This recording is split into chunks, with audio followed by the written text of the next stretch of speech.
Hi, freelance friends. Thank you for joining me again. Always nice to have you here.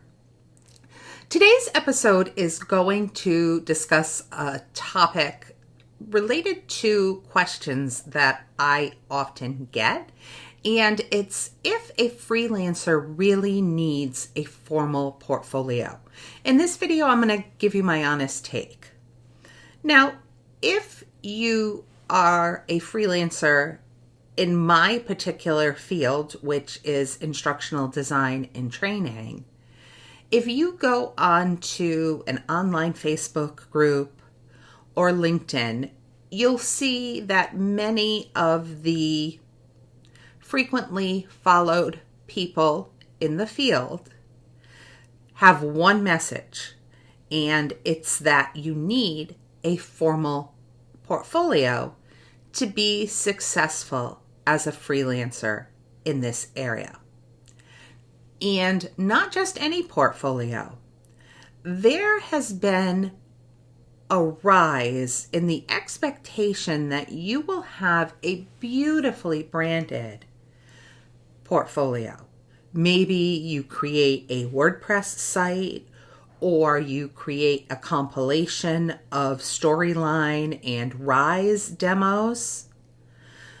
Oftentimes, people will make custom-built sample modules for their portfolios, along with scenario-based learning, full mock courses, polished writing samples, and even color-coordinated thumbnails. I have seen in these message boards that some people say that they pour months into creating these sites. And truly, a lot of them are stunning, interactive, and very technically impressive. And for many freelancers, this approach generally seems to work. But I have a slightly different opinion. I don't feel that this approach is necessary in 100% of circumstances. I understand that it may work extremely effectively for some people, and if that's the case, I encourage them to keep doing what they're doing and keep that portfolio that they created updated. But I generally don't believe that it is 100% necessary 100% of the time. And I say this based on my own experience because I don't have and have never had a traditional portfolio, at least not one that exists in the way that the industry says that you're supposed to have one.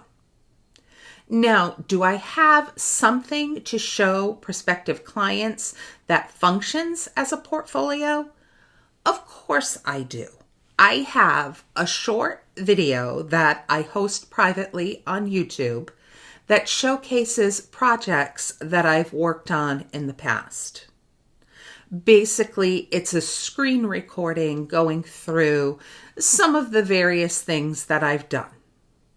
I also have several curated samples that I will select from and share with prospective clients when needed. But these samples are genuinely projects that I have completed for past clients, and I've worked it in that I can show them as samples as long as I remove any proprietary information. And that is pretty much it.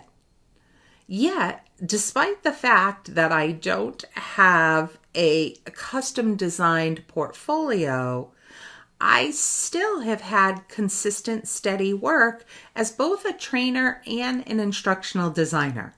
I'm often booked out without a formal, highly designed, public-facing portfolio. Now, granted, I do think that a huge part of my personal experience, which is what I'm sharing here with all of you, is that my experience and reputation play a factor in this. I am not new to this industry. I have been working in learning and development for decades, and most of my work comes through referrals, colleagues, repeat clients, and people who have already experienced the quality of my training or course design. And because of that, they're comfortable working with me based off of someone else's recommendation. So they don't necessarily need the huge interactive portfolio to decide whether to work with me. I do feel like if I were new to the field, it is likely that it would be more necessary for me to have something more substantive with regards to a portfolio. Just because I don't have a fancy portfolio website, it doesn't mean that I don't think portfolios have any value.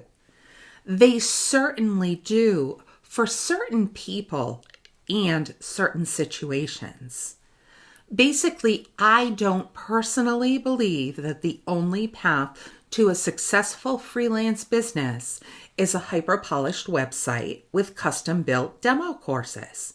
And I recognize that I may have some people that disagree with that, but I'm just sharing my personal experience at this stage of my career. So let's break down what I really think. I do feel like there is a case for portfolios. I do feel like there are many positive aspects of having a formal portfolio that include the ability to build credibility fast, especially when you're new. Because again, if a client doesn't know you and can't rely on referrals because you don't have a lot of referrals yet, visuals and samples are only going to help them trust your skill set. I also feel like portfolios can definitely showcase your technical range if you are a developer. So anything that includes storyline demos, Rise modules, or anything along those lines will demonstrate your versatility. Again, it can also help you stand out in competitive bidding because some clients are going to want to see examples before they even hop on a call with you. And last, it will help you to keep your work organized and in one place.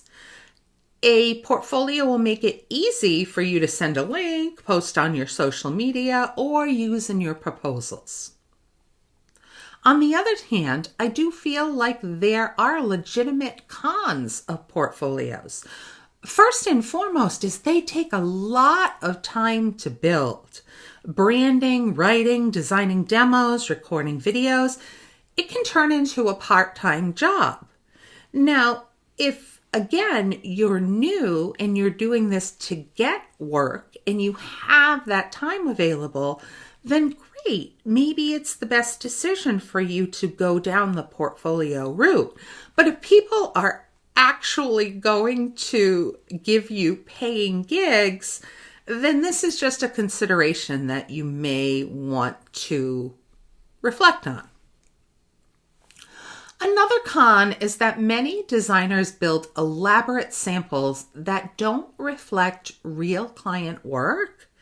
The risk there is that maybe you'd be setting expectations that aren't going to work with the actual timelines or budgets that your client has. Another con is that they need constant updating. Old samples will quickly feel outdated, and this is going to create a pressure to rebuild them often. Last, some clients do not look at them anyway. I have had clients hire me without clicking a single link.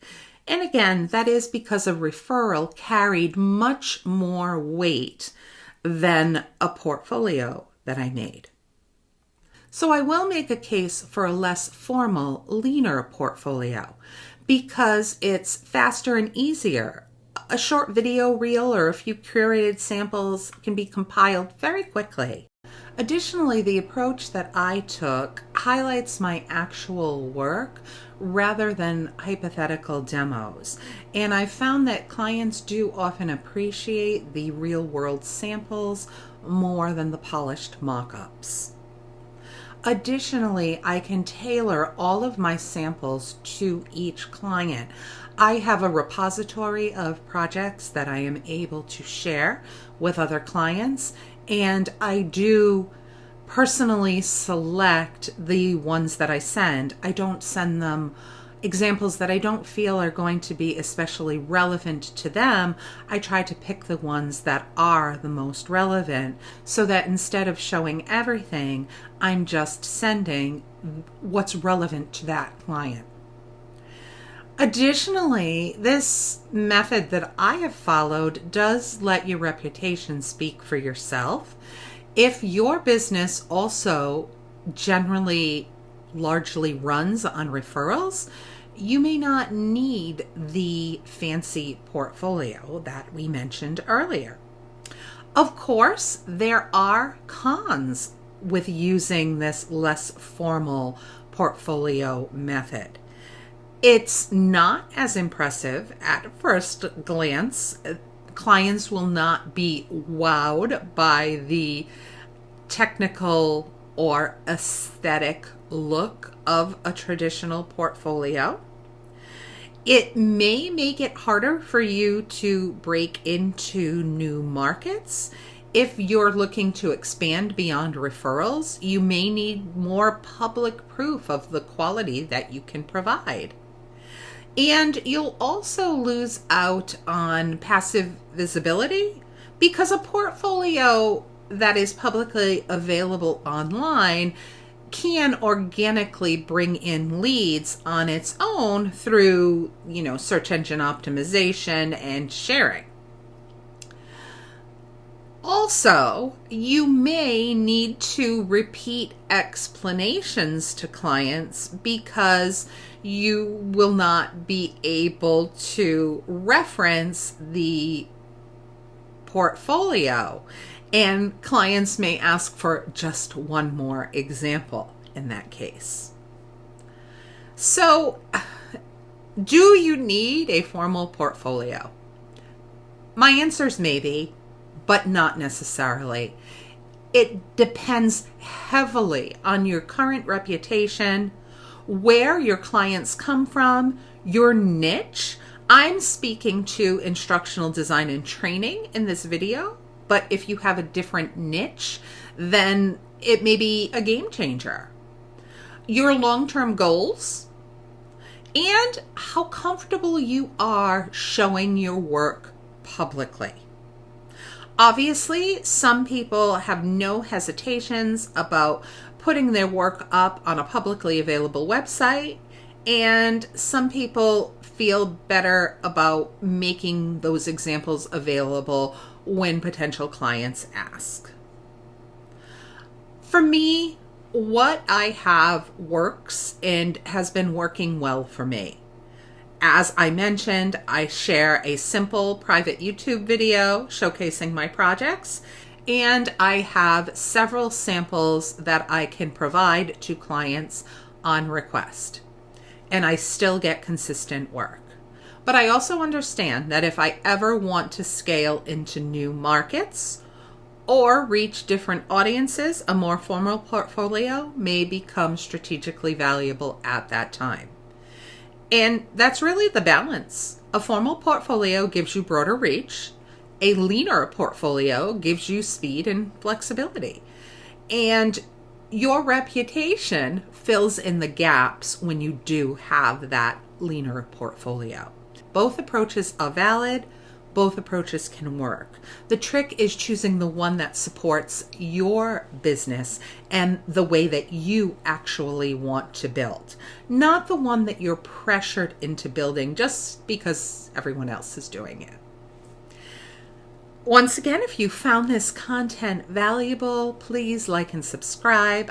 I am releasing these videos regularly. I hope that they are helpful to all of you. And until next time, take care. Thanks for joining me today. Bye.